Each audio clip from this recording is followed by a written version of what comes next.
Alors bonjour à tous. C'est une grande joie et un plaisir pour moi ce matin que de revenir à Lepette. Il est vrai que quand on revient à Lepette, on peut vite être désorienté parce que Lepette bouge beaucoup, n'est-ce pas? Des gens viennent, repartent, viennent. Et bien sûr, il y a aussi quelques irréductibles qui restent là, les fidèles parmi les fidèles. Mais comme je le disais d'emblée, ce matin, c'est toujours avec une grande joie et beaucoup de reconnaissance que je reviens à Lepette. Cette église que j'ai fréquentée pendant quelques années et qui m'a beaucoup apporté et marqué avec son ouverture vers l'extérieur, sa passion pour le salut des âmes. Lepette, une véritable église missionnaire. Voilà en tout cas le bon souvenir que je garde de Lepette et qui réchauffe mon cœur chaque fois que je repasse ici et que je pense à Lepette. Que le Seigneur donc bénisse Lepette et l'utilise davantage pour sa gloire, en encourageant et fortifiant d'autres chrétiens comme j'ai été fortifié et en atteignant ceux qui ont besoin de salut en Jésus.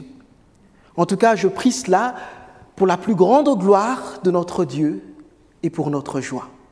Amen. Sans grande transition, après ces quelques mots, j'aimerais nous inviter ce matin à ouvrir nos Bibles et à regarder ensemble le premier livre des rois, le chapitre 2e, et les versets 1 à 12. Premier livre des rois, chapitre 2e, nous allons lire les versets 1 à 12. Je vais lire dans la traduction de la Bible dite du Semeur. Voici ce qu'il est écrit. David approchait de sa fin. Il fit ses dernières recommandations à son fils Salomon en ces termes.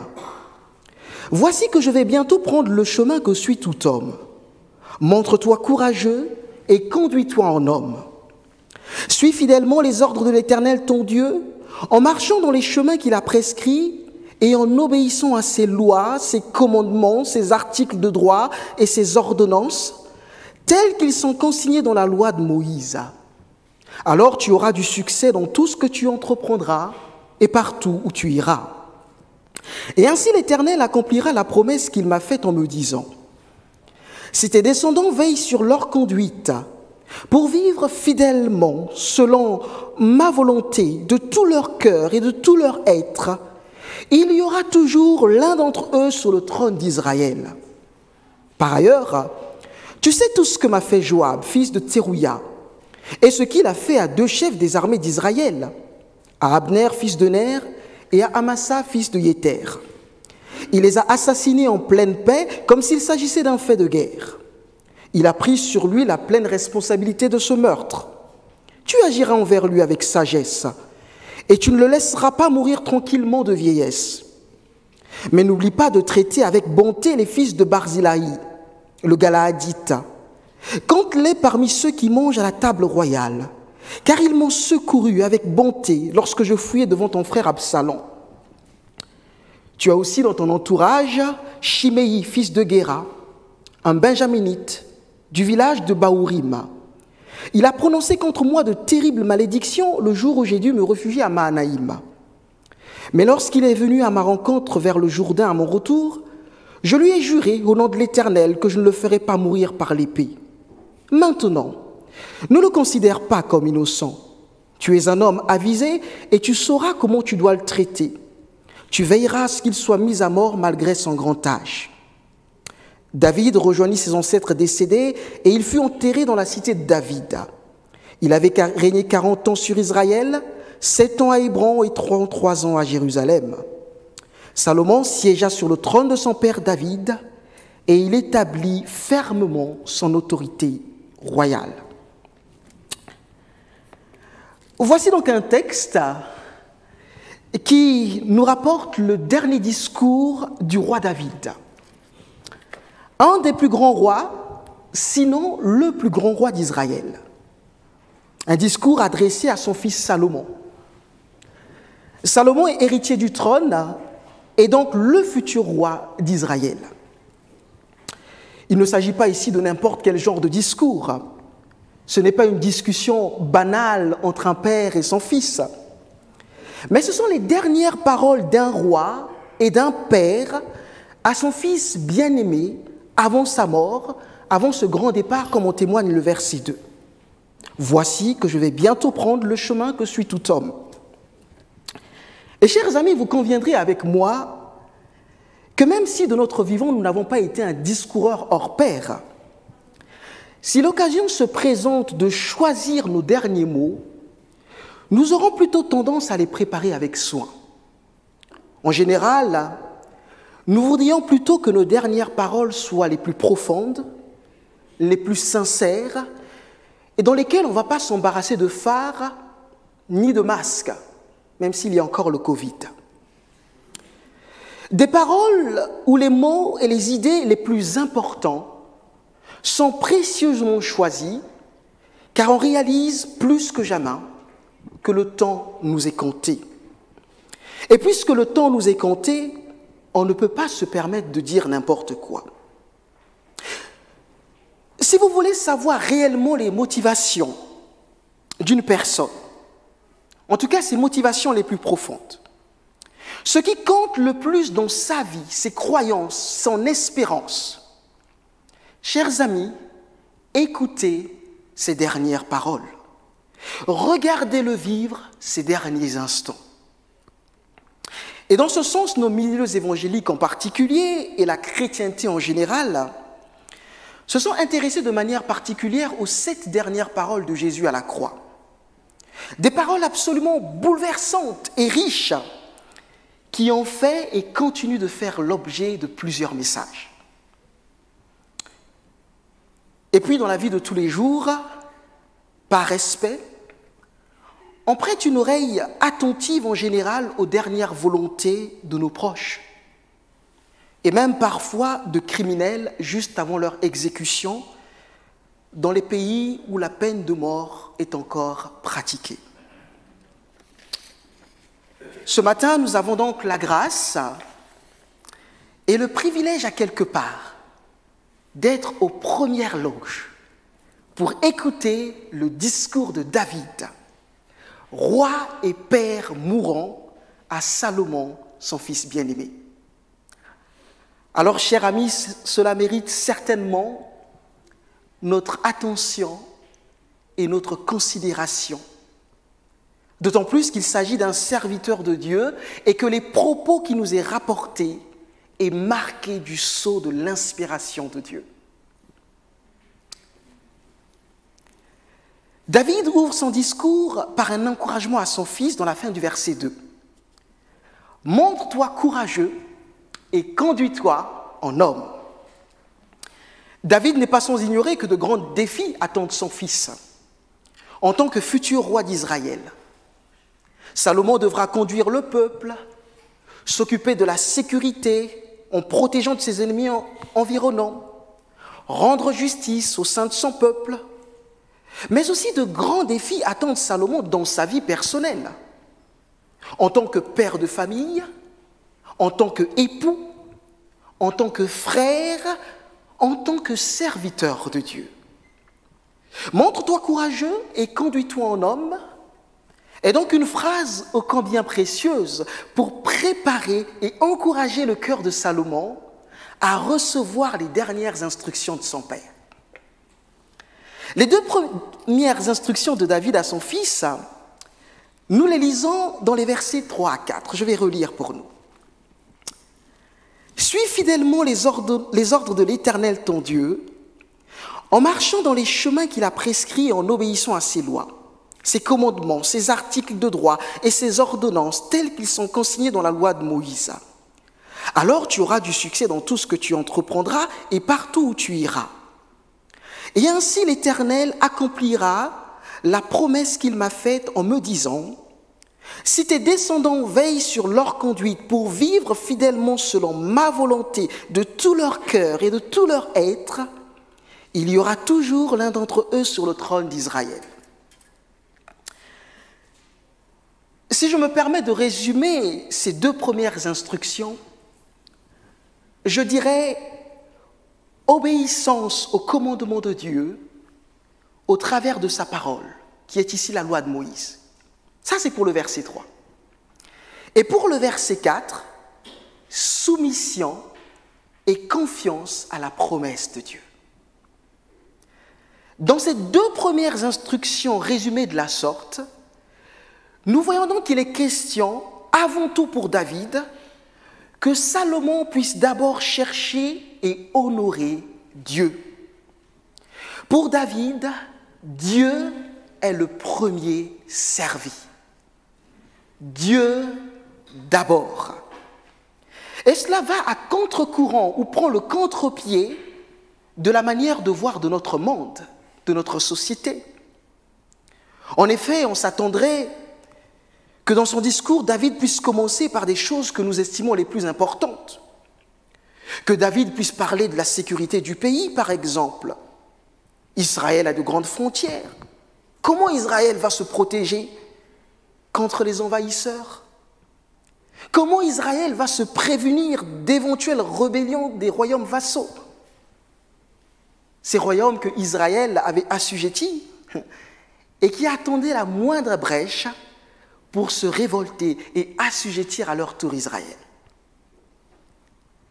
Ou comment continuer de nourrir cette population qui augmente tout en maintenant un train de vie confortable, sans inflation, afin de ne surtout pas irriter le peuple et risquer un soulèvement de gilets jaunes. Toutes ces questions, bien entendu, sont légitimes, mais pourtant ne sont pas la priorité première de David, si vous me permettez cette lapalissade. Avec David, celui que Dieu lui-même appelle l'homme selon son cœur, c'est Dieu d'abord. Dieu premier servi.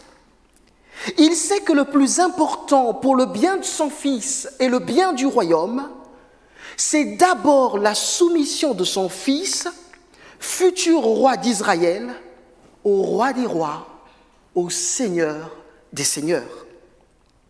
Donner la première place de son discours aux besoins du royaume reviendrait à mettre Dieu en second et constitue une forme d'idolâtrie. Puisque cela suppose que le bonheur suprême de Salomon ou sa mission première serait le bien de son peuple. Ce qui n'est absolument pas le cas et ne devrait pas être le cas. Je sais qu'en France, nous sommes à l'aube des élections et que les formules du style « Je suis d'abord le serviteur des Français » auraient la cote, n'est-ce pas? Eh bien, désolé de nous dire que cela est malheureusement erroné. Voici ce que Jonathan Edwards écrit à ce propos. Si notre but le plus élevé est le bien de notre famille, alors nous aurons tendance à moins nous soucier des autres familles. Si notre but est le bien de notre nation, tribu ou de notre race, nous aurons tendance à être racistes ou nationalistes. Si notre objectif suprême dans la vie est notre bonheur personnel, nous placerons nos intérêts économiques et notre pouvoir au-dessus de ceux des autres. Ce n'est que lorsque Dieu est notre bien suprême, le centre de notre vie, que notre cœur se porte non seulement vers les gens de toute famille, de toute race et de toute classe, mais également le monde dans son ensemble. Dieu premier servi. Dieu d'abord. Voilà les deux premières instructions de David à son fils Salomon. Et cela est parfaitement en phase avec l'ensemble de l'enseignement biblique. Depuis l'Ancien Testament, avec des propos similaires de Dieu à Josué, n'est-ce pas, pour l'encourager avant sa mission de conducteur d'Israël. On connaît peut-être Josué chapitre 1, le verset 8, que ce livre de la loi ne s'éloigne point de ta bouche. Médite-le jour et nuit pour agir fidèlement selon tout ce qui est écrit, car c'est alors que tu auras du succès dans tes entreprises, c'est alors que tu réussiras. La recherche continuelle de la présence de Dieu, de la personne de Dieu, de la communion avec Dieu, dans ce verset, est soulignée par les priorités de la méditation continuelle et de l'application fidèle de la loi qui est la parole de Dieu. Dans le Nouveau Testament, le Seigneur Jésus dira la même chose mais de manière légèrement différente. En Matthieu 6, le verset 33, « Cherchez premièrement le royaume et la justice de Dieu, et toutes ces choses vous seront données par-dessus tout. » Cherchez premièrement le royaume de Dieu. Le royaume de Dieu, c'est la sphère dans laquelle Dieu règne et est Seigneur. Et Dieu règne et est Seigneur présentement dans le cœur de ses rachetés et de tous ceux-là qui ont capitulé devant lui.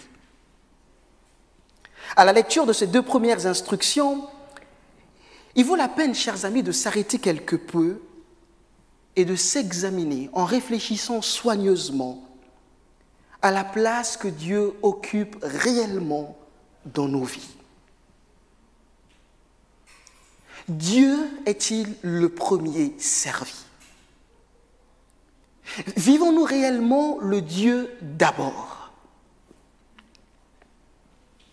Notre travail, par exemple, n'est-il pas devenu notre priorité numéro 1? La recherche de reconnaissance, d'une carrière professionnelle éclatante, ne nous a-t-elle pas fait reléguer Dieu au second plan? Le bien de notre famille, la course aux activités effrénées dans l'Église, ou notre service chrétien n'a-t-il pas relégué Dieu à la seconde place? De sorte peut-être que notre service n'est plus qu'un ensemble d'activités réalisées mécaniquement, machinalement, sans prendre plaisir à servir Dieu dans une profonde relation avec lui.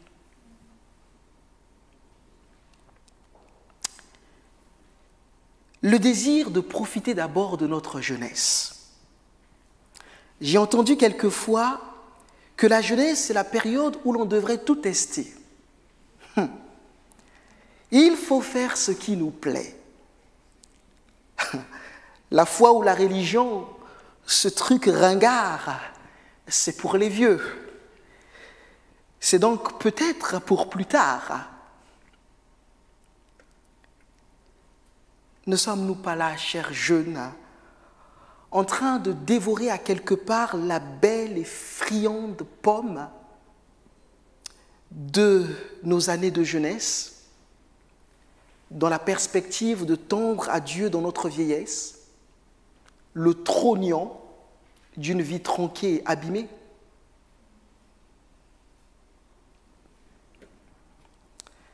Que le Seigneur nous aide dans sa grâce à nous humilier et à demander pardon en lui redonnant la première place. Car ce n'est que lorsque Dieu, en la personne de Jésus, a la première place dans nos cœurs, que toutes les autres choses reprennent leur juste place, leur juste rôle et leur juste fonction. Les trois dernières instructions ont ceci de commun, qu'elles contiennent des directives plus ou moins précises de David sur l'attitude que Salomon devra adopter à l'endroit de trois personnes. Joab, fils de Tserouïa, qui est un neveu de David et surtout chef de son armée. Les fils de Barzilaï, un descendant de Galaad, et Chiméi, un descendant de Benjamin qui faisait partie du même groupe familial que Saül, le précédent roi d'Israël. Ce sont des instructions, vous l'aurez peut-être remarqué, qui sont assez pratiques et qui ont trait à des sentences, à des jugements. Alors même si on n'est pas un homme de droit du calibre d'Éric Dupond-Moretti, on comprend assez aisément que David demande ici à Salomon de rendre ou encore de faire justice. À Joab, David reproche la mort de 2 chefs des armées d'Israël qu'il a exécutés en période de paix, sans l'autorisation et contrairement à la volonté du roi David. Alors, pour ceux que ça intéresse, vous pouvez lire le contexte dans lequel ces événements interviennent en 2 Samuel, les chapitres 3 et 20. Joab n'est donc pas un innocent, mais un meurtrier. Et d'après la loi juste que Dieu a donnée à Moïse, Joab doit mourir.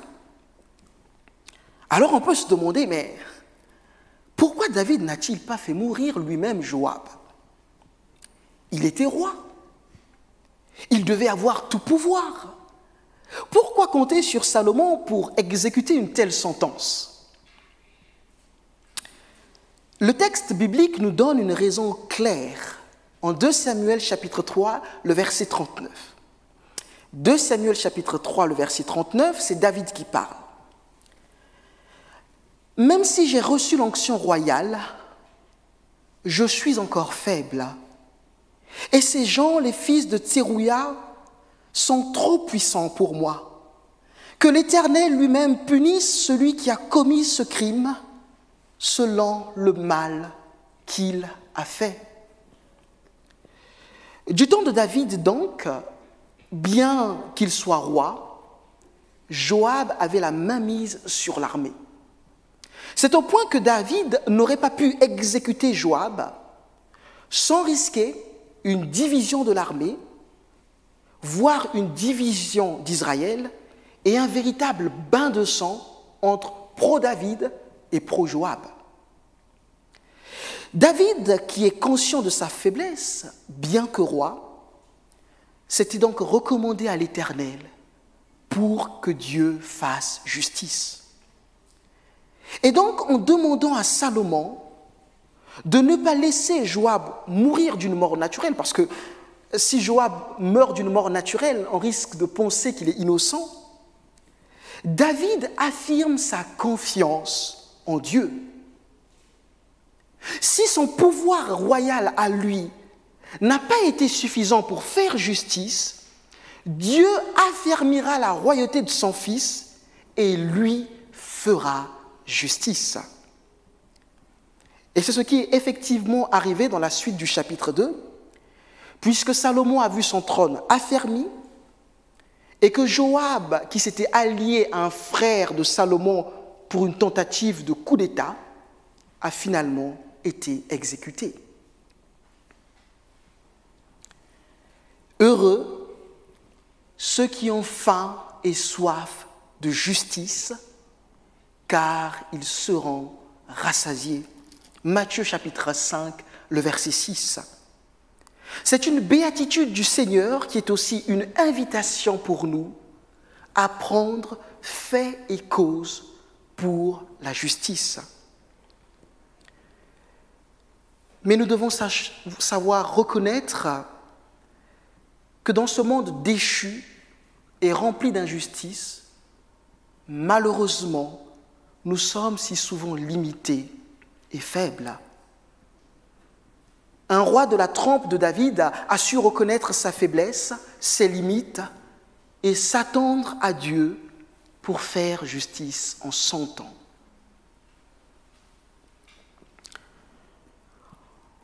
En ce qui concerne Barzillai et Shimei, les 2 dernières instructions de David à Salomon, j'aimerais que l'on regarde quelques textes pour saisir les similitudes et aussi les différences entre ces 2 personnages, afin que nous puissions davantage comprendre la sentence du roi.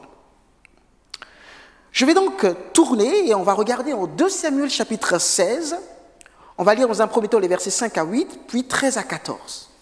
2 Samuel chapitre 16, les versets 5 à 8, puis 13 à 14. Alors que David s'approchait de Bahurim, un homme sortit de ce village. Il appartenait au même groupe familial que Saül et s'appelait Chiméi. C'était un fils de Guéra.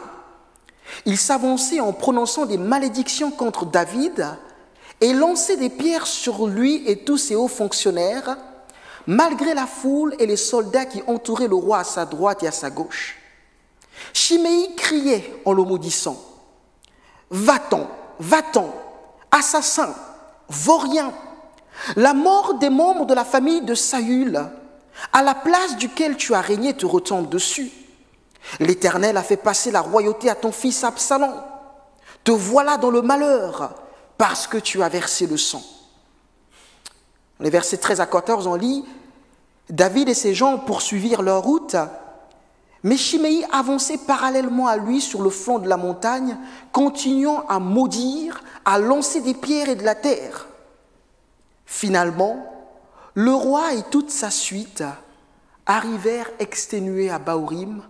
Là, ils purent prendre quelque repos.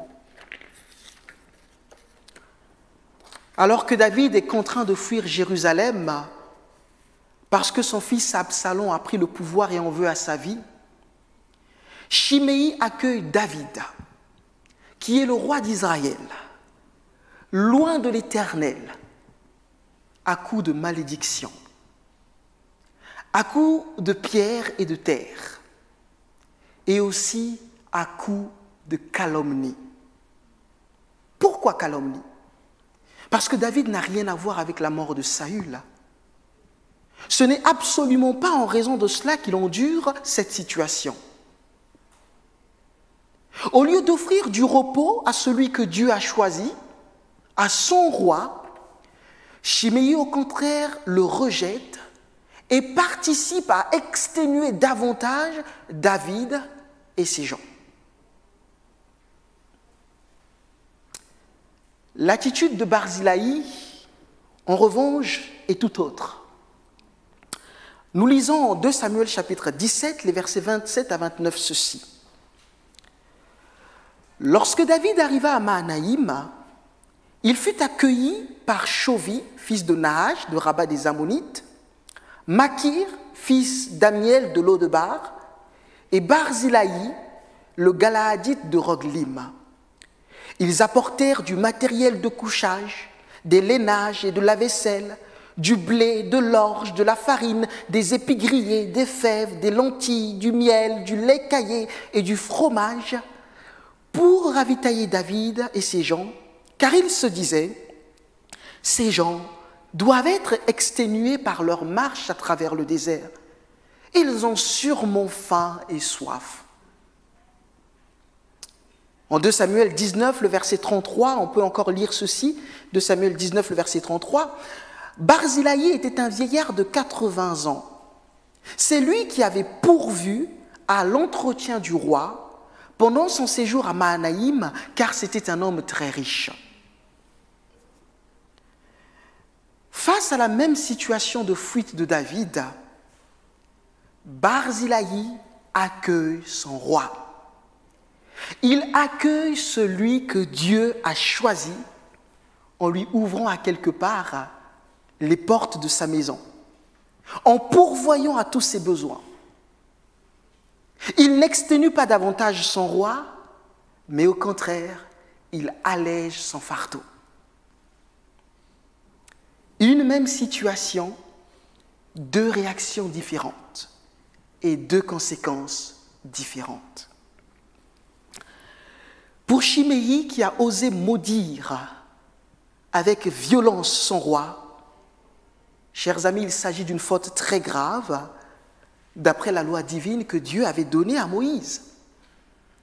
En Exode chapitre 22, le verset 27, on peut lire ceci, « Tu n'insulteras pas Dieu et tu ne maudiras pas celui qui gouverne ton peuple. » La sentence ici à cette faute grave est donc la mort. C'est la mort. Mais pour les mêmes raisons qu'avec Joab, David, qui est affaibli politiquement à ce moment-là, ne pouvait pas risquer en son temps de le faire mourir. Ce qui aurait engendré une guerre entre les différents clans israélites. Pour Barzilai et ses enfants, qui ont dû probablement participer à l'accueil du roi, en revanche, c'est une place de choix à la table du roi.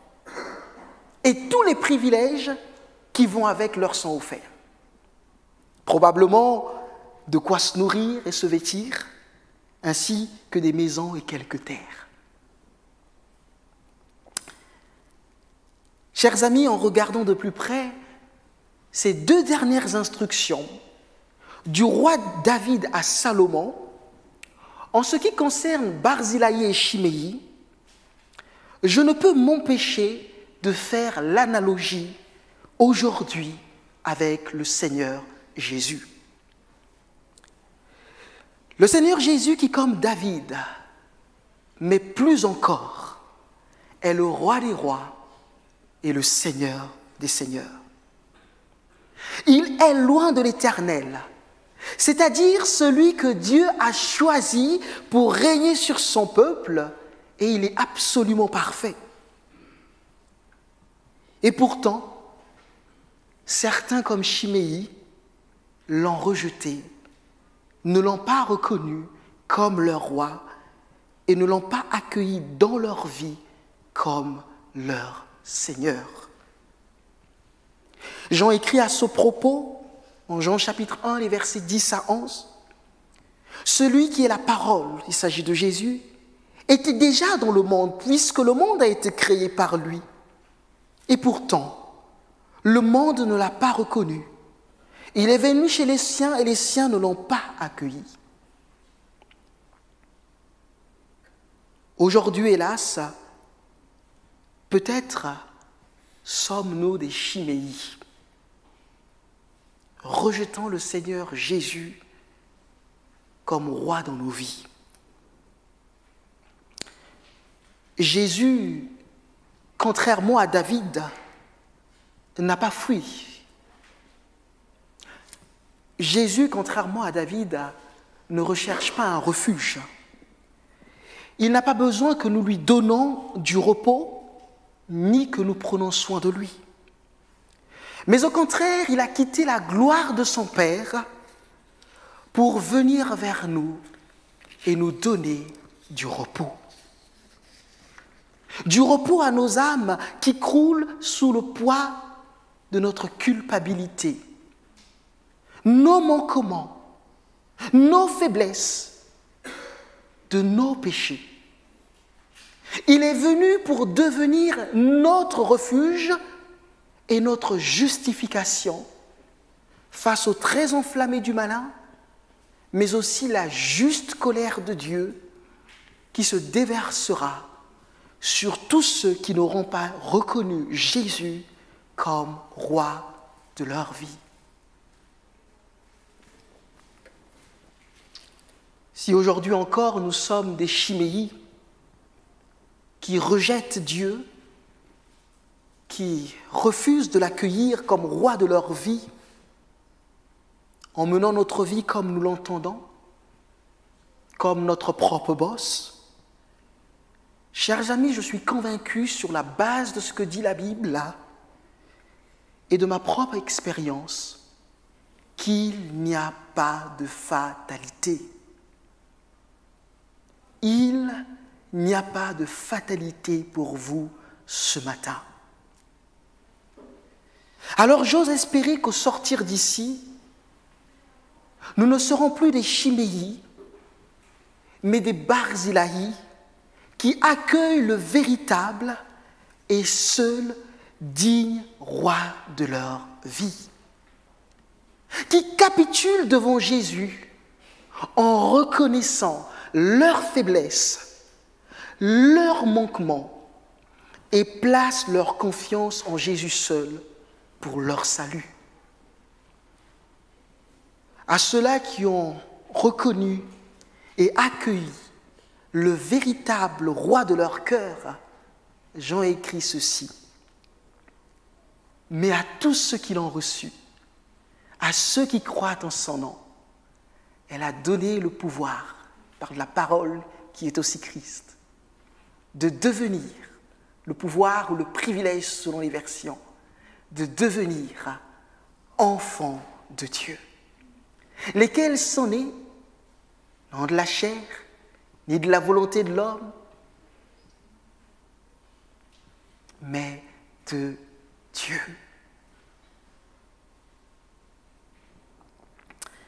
Chers amis, quel privilège d'être appelés enfants de Dieu, quel privilège d'avoir part à la table royale du roi des rois, du Seigneur des seigneurs, qui revient bientôt pour faire justice et établir son règne éternel.